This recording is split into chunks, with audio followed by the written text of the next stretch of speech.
Assalamualaikum warahmatullahi wabarakatuh. Waalaikumsalam Sobat warahmatullahi Pasal, wabarakatuh. gimana kabarnya? Mudah-mudahan Anda semua selalu senantiasa dalam lindungan Allah Subhanahu wa Ta'ala dimanapun Anda berada. Sobat Pasal, bincang smart kita kali ini akan membahas kekerasan dalam rumah tangga dalam hubungannya dengan perkara perceraian di pengadilan agama. Sobat Pasal, sebagaimana kita ketahui bahwa negara Republik Indonesia telah lama melakukan ratifikasi baik tentang kesetaraan gender maupun tentang penghapusan kekerasan dalam rumah tangga. Sebagaimana telah diterbitkannya Undang-Undang Nomor 23 Tahun 2024 tentang PKDRT. Namun demikian masih saja kalau kita melihat dari berbagai sosial media baik kompas.com maupun detik.com tahun 2022 ada sekitar 400.000 terkait mengenai masalah kekerasan terhadap perempuan. Dan perkara itu meningkat pada tahun 2023 menjadi 450.000. Nah, dari 90 perkara tersebut, itu 90%-nya adalah tentang kekerasan dalam rumah tangga. Nah, kita akan membincang dan saya tidak sendirian, sudah bersama kami pemateri kita pada bincang smart kali ini. Beliau tidak lain adalah Bapak Dr. Andes Jainuri, Magister Hukum. Assalamualaikum warahmatullahi wabarakatuh. Waalaikumsalam warahmatullahi Gimana Pak wabarakatuh. Jai kabarnya? Alhamdulillah sehat. Alhamdulillah. Sobat Pasal, Pak Jai ini merupakan hakim senior dari Pengadilan Agama Boyolali yang telah diperbantukan di Pengadilan Agama Salatiga. Pak Jai, kita mau bincang terkait masalah kekerasan dalam rumah tangga dalam hubungannya dengan perkara perceraian di pengadilan agama. Sebagaimana dengan pengalaman Pak Jai yang sudah menangani perkara tentang perceraian ribuan, apa yang menurut Pak Jai selama ini dapatkan tentang pengetahuan bahwa apa penyebab terjadinya kekerasan dalam rumah tangga dalam praktek persidangan? Silakan. Menurut yang saya alami selama ini, yang sudah ribuan perkara yang berkaitan dengan KDRT, untuk penyebabnya itu banyak sekali. Antara lain yang saya temukan di persidangan itu karena masalah ekonomi akhirnya berujung kepada KDRT. Di mana KDRT itu sendiri tidak harus berupa fisik, penyiksaan fisik, tapi bisa juga secara verbal dengan bahasa-bahasa yang menyakitkan hati. Itu juga termasuk KDRT. Mungkin dengan kata-kata kasar, dengan kata-kata yang tidak pantas dilakukan oleh suami terhadap istri atau terhadap anak, itu seringkali saya temukan di persidangan itu. Jadi ujung-ujungnya apa? Ujung-ujungnya perempuan lagi dan anak yang jadi korban. Padahal sebetulnya aslinya itu masalah nafkah yang tidak lancar lah. Itu disebabkan karena suami yang malas bekerja. Bisa juga karena suami bekerja ada penghasilannya tapi tidak seperti untuk peruntukannya, bukan untuk keluarga. Untuk senang-senang sendiri, itu untuk judi lah, untuk mabuk lah. Sehingga akibatnya itu tadi, karena dia sudah kalut, sudah marah, emosi, akhirnya dia tangannya, kakinya yang maju dia. Bisa juga ditendang istrinya, bahkan kadang anaknya itu kadang diikat Jadi di kamar. sampai juga melibatkan anak juga. Iya, anak untuk pelampiasan amarah seorang suami itu ada juga. Saya temukan seperti itu. Selain itu mungkin ada faktor lain, misalnya mungkin nggak kira-kira itu suami mempunyai wanita idaman lain sehingga pelampiasannya menjadi KDRT terhadap keluarga. Itu yang biasa terjadi juga ada seperti itu.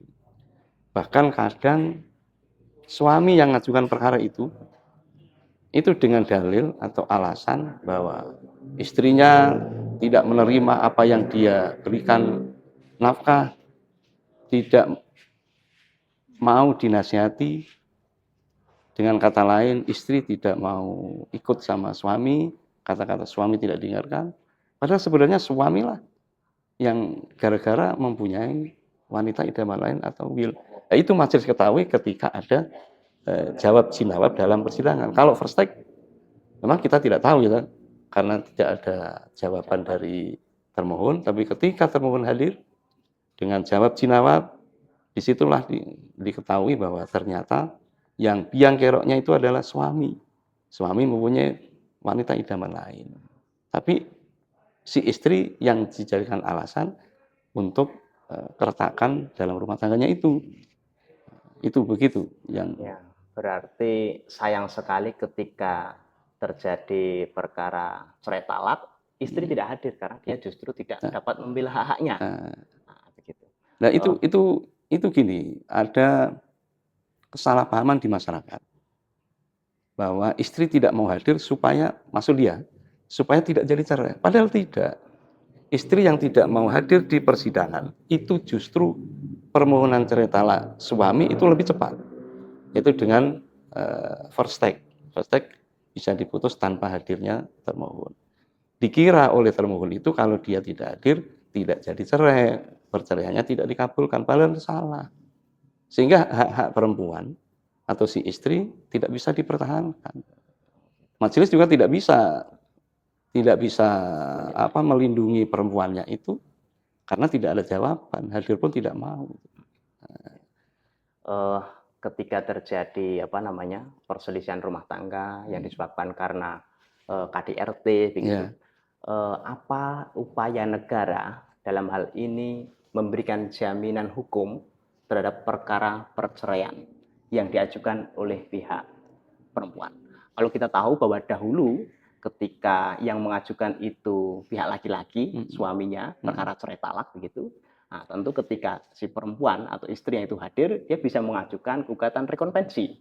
Dia bisa mengajukan gugatan rekonvensi terhadap mungkin nafkah idah, mut'ah, atau mungkin untuk nafkah anak ketika anak tersebut itu dalam penguasaan pihak istri. Nah, sebaliknya, ketika yang mengajukan tersebut adalah pihak perempuan, apa langkah negara dalam memberikan jaminan perlindungan hukum terhadap perempuan?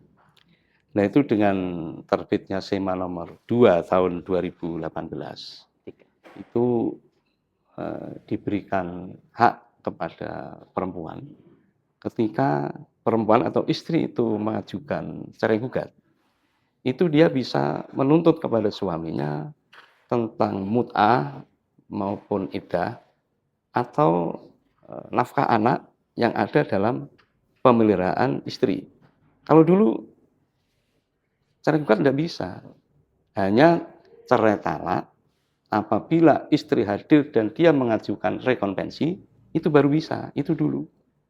Tapi sekarang dengan SEMA nomor 3 tahun 2018 itu istri atau perempuan diberi hak untuk mengajukan gugatan mut'ah, iddah, nafkah anak bersama-sama atau kumulasi dengan gugatan cerainya. Itu sekarang itu. Sehingga negara memang berupaya untuk melindungi kepentingan perempuan dan anak ketika berhadapan dengan hukum. Nah, sekarang langkahnya begini. Misalnya perkara tersebut itu adalah perkara first take misalnya. Nah, sehingga suami kan tidak tahu kan begitu. Apa langkah negara juga dalam memberikan jaminan bahwa tuntutan-tuntutan tersebut ketika dikabulkan oleh majelis hakim, supaya si pihak suami tersebut atau mantan suami tersebut itu membayar pembebanannya.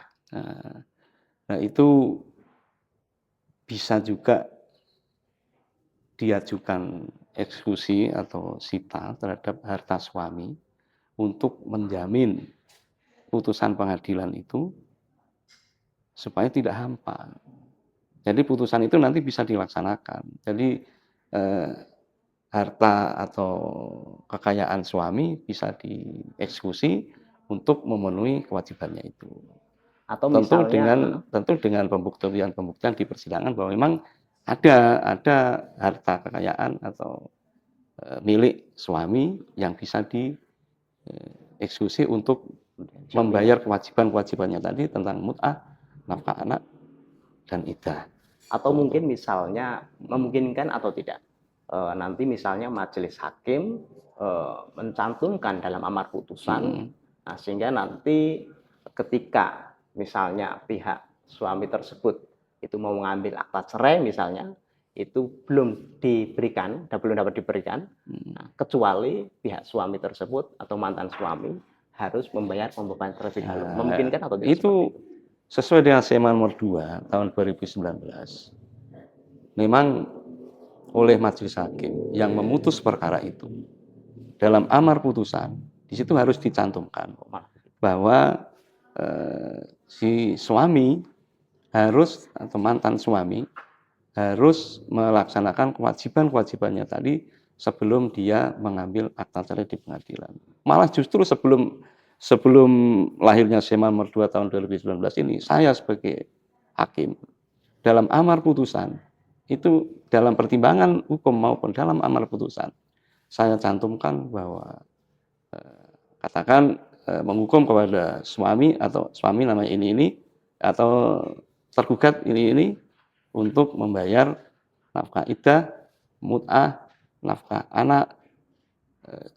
Kalau cerai talak ya dulu ya, kalau cerai talak menghukum kepada pemohon untuk memberikan kepada termohon berupa mut'ah sekian, iddah sekian, nafkah anak seorang anak atau 2 orang anak sekian, yang harus dilaksanakan sebelum sidang ikrar talak atau sebelum suami menjatuhkan talak terhadap istri. Jadi ketika sidang ikrar talak, itu saya tanya dulu, gimana kewajibanmu? Sudah dilaksanakan belum? Kalau sudah dilaksanakan, mana buktinya? Termohon juga ditanya. Kalau termohon tidak hadir, ada bukti penyerahannya apa tidak? Itu kalau sudah ada berarti baru diikrarkan. Nah, seperti itu harus dicantumkan dalam pertimbangan hukum. Maksudnya antara lain untuk menjamin putusan pengadilan agar tidak hampa. Untuk apa di amar putusan dicantumkan kalau tidak bisa dieksekusi, ya kan?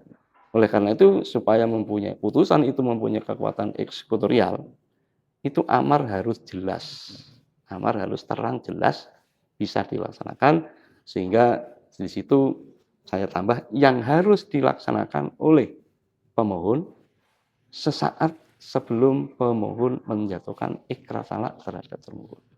Sehingga kalau termohon tidak bisa melaksanakan, tidak mau melaksanakan itu, waktu itu belum saya ikrarkan. Saya tanya dulu, kapan sanggup melaksanakan kewajibannya itu. Baru biasanya dia minta waktu, setelah minta waktu baru. Ini maksudnya inovasi menurut saya, sebelum lahirnya SEMA tadi sudah ada majelis hakim itu memberikan kepastian hukum terhadap hak-hak perempuan ketika dijatuhi talak oleh si suami. Gitu.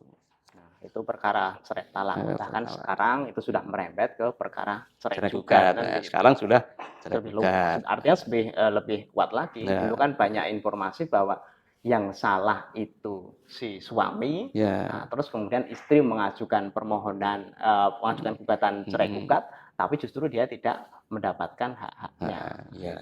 Itu pentingnya hak negara hadir dalam memberikan jaminan kepastian terhadap perempuan berhadapan dengan hukum. Nah, itu dengan SEMA nomor 3 tahun 2018 itulah menjamin itu berkembang sampai, kalau dulu ketika istri atau termohon hadir kemudian mengajukan rekonvensi, itu baru bisa. Kalau cerai gugat tidak bisa. Nah, sekarang dengan SEMA nomor 3 tahun 2018 itu bisa. Bersamaan kumulasi dengan gugatan cerainya itu.